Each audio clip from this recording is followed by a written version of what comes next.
Ratnabhushan, friend motivator and guide to IAS aspirant, international motivational speaker, leadership trainer, CEO, coach, political strategist, and policy advisor. Welcome to ASD. ASD believe in quality, commitment, and success. All the great leaders since Moses have known that a feared enemy must be crushed completely.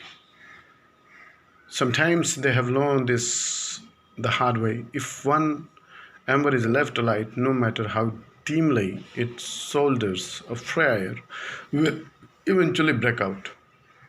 More the last through a sopping halfway than through total annihilations. The enemy will recover and will seek revenge. Crush him, not only in the body but in the spirit. This quote I have taken from the book 48 Laws of Power. The most important news of today's are Tri-Service Synergy visible amid recent events. Navy on high alert since standoff with China chief.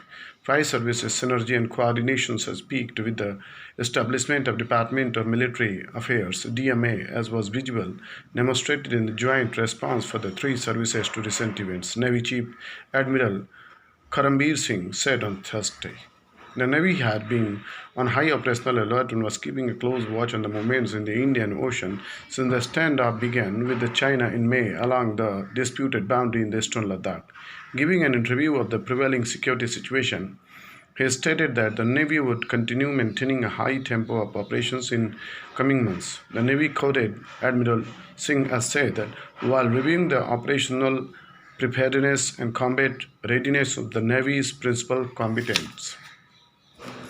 Next is drive a harder bargain at the Delhi meet. At the 2+2 Ministerial Forum, India must ensure that its gamble with Trump's regime was so close to US elections payoff. In August 2016, just months before the United States president election, the US Secretary of State John Kerry and India's External Affairs Minister Sushma Swaraj had decided detailed discussion about the Paris Climate Change Agreement, with the US urging India to sign it. The earliest part of the statement they issued included the US developed countries' commitment to mobilize $100 billion per year by 2020 as a part of the Green Climate Fund GCF,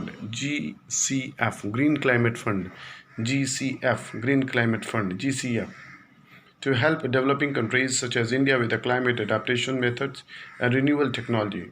Then the Paris Accord push. The ratifications of the Paris Agreement was the US President Barack Obama's legacy project, and Washington was pushing for India to join before Election Day, November 8. In a bid to help Democrat nominee Hillary Clinton with her campaign against Republican nominee Donald Trump, who was against the Paris deal, while New Delhi could have chosen to wait for the result of the US election, Prime Minister Narendra Modi did not, and announced a few weeks after Mr. Kerry's visit India would ratify the UN climate protocol on October 2nd to mark Mahatma Gandhi's birthday. Months later, on June 1, 2017, the new Vice President Donald Trump announced that the US would exit the Paris Agreement and also revoke the US promises toward the GCF, calling it very unfair.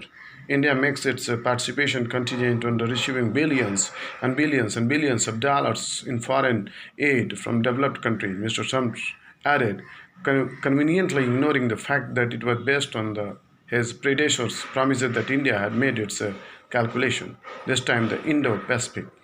The US Secretary of State Mike Pompeo makes his way to India next week. History may just be repeating itself. This time the Mr. Pompeo is coming exactly a week before the election, and his brief is clear: to ensure that New Delhi, also Sri Lanka and Maldives and Indonesia, and that are the itinerary from October 25 to 30, makes a strong public strategic commitment to the US on its plan to Indo-Pacific. Mr. Pompeo has made no bones about his mission. In Washington on Wednesday, he said he was sure that his meetings would include discussions about how three nations can work together to thwart threats posed by the Chinese Communist Party.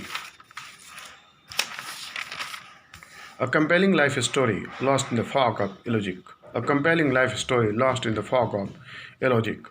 Critics have caused Murli as a generic Sri Lankan Tamil to inflame their base, but his history is more deeply layered.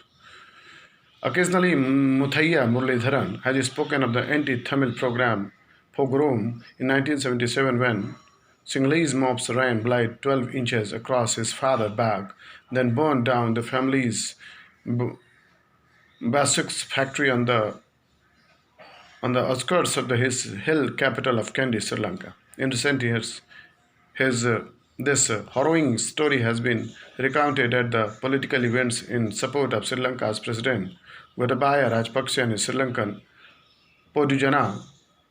Podujana. The suggestion from Murli is that if he can forgive this heinous act of racial violence and go on to become one of Sri Lanka's most celebrated figures, forgiveness should be beyond no one. This is glib, of course, for many Sri Lankan Tamils who suffered the appalling privations of the war for decades and were not insulated by the kind of the wealth and status Murli enjoyed from his youth, and forgiveness could not and help, perhaps should not come so easy. But is Murli any more guilty of the simplistic reasoning than those who have spearheaded the backlavas against his biopic 800? Across social media, Murli has been flamed as a traitor to the Tamil causes, accused of sidling up to the Sinhalese to perform the role of the Tamil mascot through whom Southerners lived out delusion of their own benevolence that Murli froze into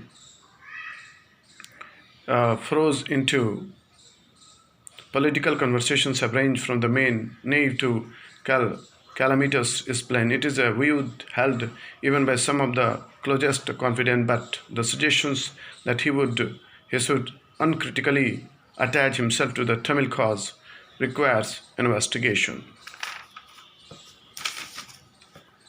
Sooner better, indigenously developed a test will allow scaling up efforts to detect infections. Thanks to pandemics, scientific institutions, India have been able to demonstrate their ability to rise the occasions, and so by why the country should increase funding for science and research development. The ICMR's approval recently of two indigenously developed tests that are rapid, low cost, and have high sensitivity, and specifically provide that much needed boost to the scale of daily testing without diluting accuracy.